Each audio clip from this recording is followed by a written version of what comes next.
sovereign land. And the Kokopah is a river, the river people. So they need access to the river because that's part of their... So on their tribal land, there's no fence? There's no fence. There are bollards, or we call them Normandy barriers. And that's used to keep the individuals that were smuggling narcotics from coming across in vehicles and UTVs. But again, here's the Porta Johns that we had to do. Border Patrol had to put up a cover for shade. So this is for migrants coming in? Yep. So to give you an idea of the monstrosity that we were dealing with here, this was all covered in trash. Some NGOs have come in and cleaned this up. But what I would find down here is all these identification cards and passports. I picked all these up myself. Just in the dirt out here? Just on the ground. And we might find some again today. But see, these are individuals that have fled countries of violence, then gone to another country, been allowed to stay there. That's what a lot of these green ones are. They've been allowed to reside in those countries and work and live. But that's not what their original intent was. Their original intent was to get through that country to get to the United States. So they discard their passports, their ID cards, and they portray themselves as somebody different from their original country of violence. So it's a game. So we share all this with HSI.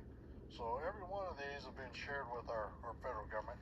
But this is just a small snapshot. More IDs tore apart. Okay, so they now just if you put this together, the IDs. See, if you put this together, it'll have all the information you need.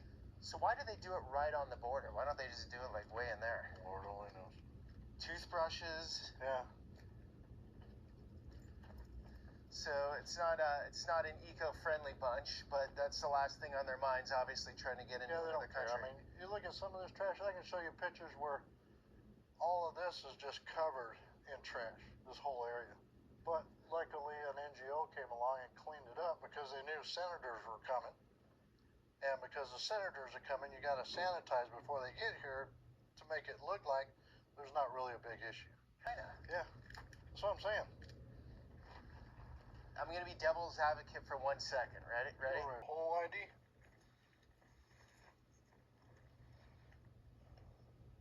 Nigeria? Where's that one? Peru. Oh, look, more. Jesus. See? They don't. So do they find it easier over here, obviously? Well, yeah, you can walk right across here. Look, here's some more. It's blowing right at you. It's snowing currency. You know how much... Too bad this isn't worth anything. Well, over there it is. A border shutdown in El Paso, Texas, as hundreds force their way onto the Paso del Norte International Bridge. Men, women, and children pushing Mexican soldiers out of the way in an attempt to enter the U.S. This is running with barricades and additional officers to stop the migrants. A crowd including migrants from Venezuela seeking asylum. Like this man telling our affiliate he's been waiting too long at the border and couldn't delay anymore. This woman adding the phone app used by U.S. authorities to process asylum requests has not worked for her.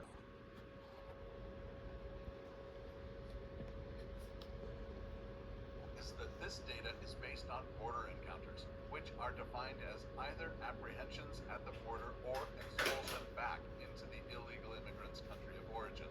Because people can attempt to enter the country multiple times, an encounter doesn't necessarily refer to the number of people that are found trying to enter the country, but the number of times this attempted entry, with the number of immigrants arriving at the U.S. border and trying to enter having doubled in the past year. However, a lot of people don't actually know too much about unauthorized immigration in the U.S. or where exactly most of these immigrants are coming from. Chinese migrants. Yes, you heard that right. We saw large groups, including many from the middle class, come through a 4-foot gap at the end of a border fence. Border Patrol now reports a 900% spike in Chinese migrants crossing the southern border. This man, a college graduate, told us he hoped to find work in Los Angeles. So there are actual members who are in the People's Liberation Army, and they are here in the United States. And really what we're talking about is China putting together the infrastructure in the U.S. to attack the U.S. Why did you decide to come to the United States? Oh, it's hard to live there. Hard to find jobs. Did you work in China? Work in factories, but now I'm not saying that China's going to invade the United States, but if we were to defend Taiwan, you have to think that this is a part of some plan or strategy.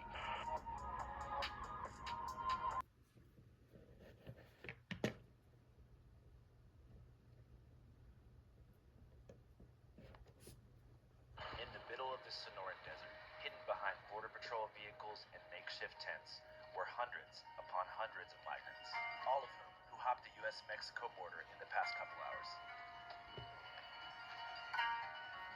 It was a shocking sight to see. People from all around the world herded like cattle on the cold desert floor, sitting in silence, awaiting an uncertain future.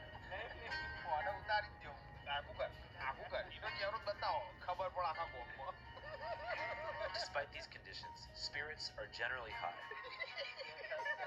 Because most of these people have traveled days, weeks, and even months just to get here. About 3/4 of them are single males, but there are also many children. America is at a breaking point with record levels of illegal immigration. These people's lives are at the center of the national conversation, but they could care less. They've finally made it to the land of opportunity, a nation allegedly founded upon the principles of liberty and radical individuality, where anyone from any walk of life can make something out of themselves. I guess they call them detailed miles, 12 or 13 miles. What it does is it parallels our border fence. On the other side of it, on the Mexican side of it, is Mexican Highway 2. So the cartels have a really easy job. They just bring the people off of Highway 2 and then through the wall. The wall has many of those cuts that I told you about earlier. Yeah, where we just encountered. So typically when you think of the border, at least me personally, I thought it was like people hop and then try to evade Border Patrol and make their way to putting themselves directly in the custody of Border Patrol to begin the asylum seeking process. Like they're not trying to evade or anything. A Border Patrol agent agreed to speak with us but didn't want to go on camera. Normally, agents are not allowed to be interviewed, and all press requests are typically deferred to a public information officer who rarely ever responds. But in this instance, the agent seemed exhausted and eager to tell me what was going on. Well, because they allowed them in. They don't evade because they'll let them come in, they'll load them in the vans, they take them up to Phoenix, give them a $3,000 gift card and a cell phone, and send them wherever they want to go. You get a Border Patrol is the one handling and processing the migrants, but they're only the first step in a chain of bureaucratic authority that goes up to the Department of Homeland Security, then finally up to the Department of Justice's Executive Office for Immigration Review, which is more or less controlled by the Biden administration, who've taken a much more open arms approach to immigration after pulling back Title 42 just about a year ago. But despite pushing for more lax border laws in comparison with President Biden, hasn't done anything to make the process of applying for citizenship any faster. In fact, it still takes between 18 to 24 months to get a response on a citizenship application. And it's actually possible to be denied citizenship if circumstances avoid the citizenship application process altogether.